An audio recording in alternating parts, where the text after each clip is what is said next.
a while back.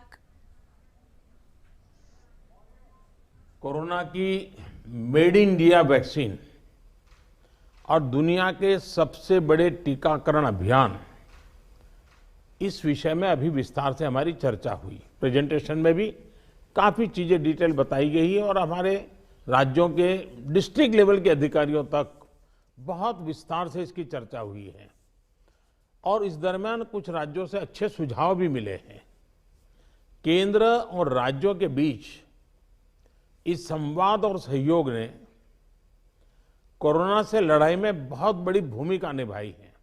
एक प्रकार से फेडरलिज्म का उत्तम उदाहरण इस सारी लड़ाई में हम लोगों ने प्रस्तुत किया है। साथियों, आज हमारे देश के पूर्व प्रधानमंत्री स्वर्गीय लाल बहादुर शास्त्री जी की पुण्यतिथि भी है। मैं उन्हें अपनी भावभीनी श्रद्धांजलि अर्पित करता हूं। 1965 में शास्त्री जी ने एडमिनिस्ट्रेटिव सर्विस की एक कॉन्फ्रेंस में एक महत्वपूर्ण बात कही थी, जिसका जिक्र मैं यहां आपके सामने करना चाहता हूं। उन्होंने कहा था कि the basic idea of governance as I see it is to hold the society together so that it can develop and march towards certain goals. The task of the government is to facilitate this evolution, this process. मुझे संतोष है कि corona के इस संकट काल में हम सभी ने एकजुट होकर काम किया।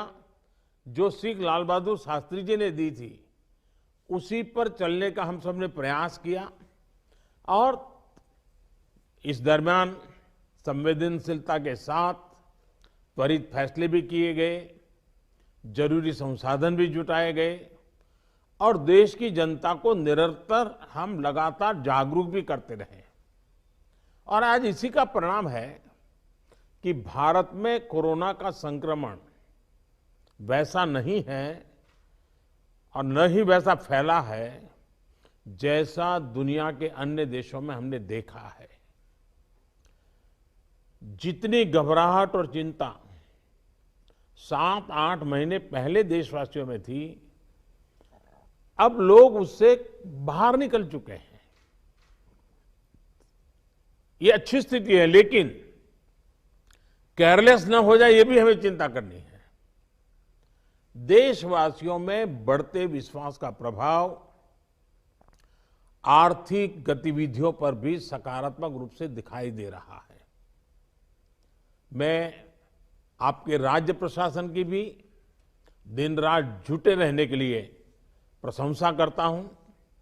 साथियों, अब हमारा देश कोरोना के खिलाफ लड़ाई में एक निर्णायक चरण में प्रवेश कर रहा है। ये चरण है वैक्सीनेशन का। जैसे यहां जिक्र हुआ,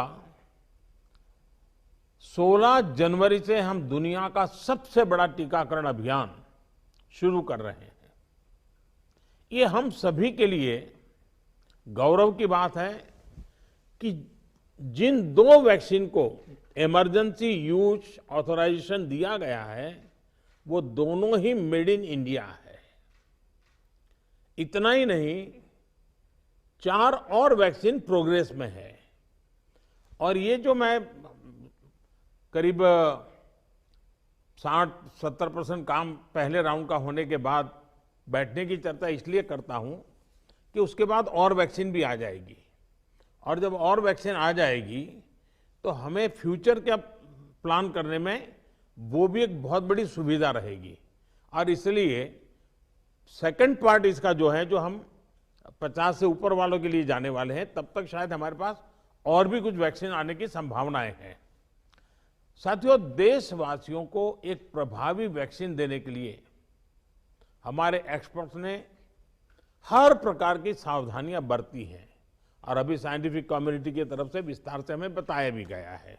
और आपको मालूम होगा, मैं इस विषय में जब भी मुख्यमंत्रियों के साथ बात हुई, मैंने हमेशा एक ही जवाब दिया था कि इस विषय में हम जो भी निर्णय करना होगा, वो साइंटिफिक कम्युनिटी जो कहेगी वो ही हम करेंगे।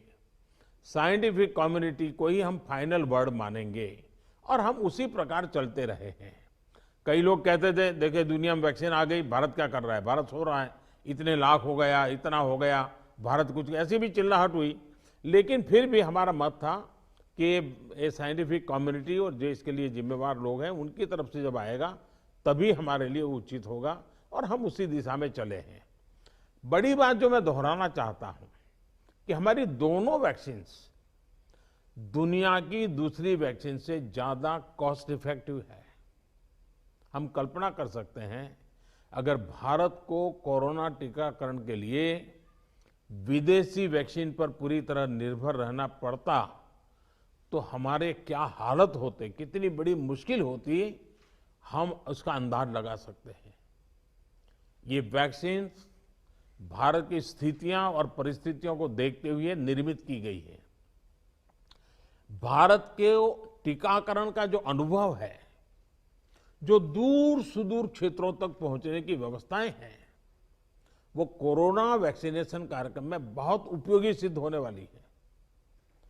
साथियों, आप सभी राज्यों के साथ सलाह मशवरा करके ही ये तय किया गया है कि टीकाकरण अभियान की शुरुआत में किसे प्राथमिकता दी जाएगी। हमारी कोशिश सबसे पहले उन लोगों तक कोरोना वैक्सीन पहुंचाने की है जो देशवासियों की स्वास्थ्य सुरक्षा में जुटे हुए हैं, जो हमारे हेल्थ वर्कर्स हैं, सरकारी हो या प्राइवेट, पहले उनको टीका लगाया जाएगा। इसके साथ साथ हमारे जो सफाई कर्मचारी हैं, दूसरे फ्रंटलाइन वर्कर्स हैं, सैन्य बल है, पुलिस और केंद्रीय बल हैं, होमगार्ड है, डिजास्टर मैनेजमेंट वॉलेंटियर समेत तमाम सिविल डिफेंस के जवान हैं, कंटेनमेंट और सर्वेलेंस से जुड़े रेवेन्यू कर्मचारी हैं, ऐसे साथियों को भी पहले चरणों में टीका लगाया जा रहा है। देश के अलग अलग राज्यों के हेल्थ वर्कर्स, फ्रंटलाइन वर्कर्स की संख्या देखें तो एक करीब करीब 3 करोड़ होती है।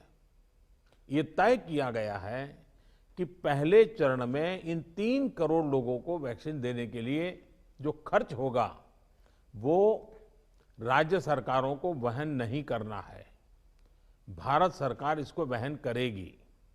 साथियों, वैक्सीनेशन के दूसरे चरण में, वैसे एक प्रकार से वो तीसरा चरण हो जाएगा, लेकिन हम अगर इन 3 करोड़ को एक माने तो दूसरा चरण 50 वर्ष से ऊपर के सभी लोगों को और 50 वर्ष से नीचे के उन बीमार लोगों को जिनको संक्रमण का सबसे ज्यादा खतरा है, उनको टीका लगाया जाएगा।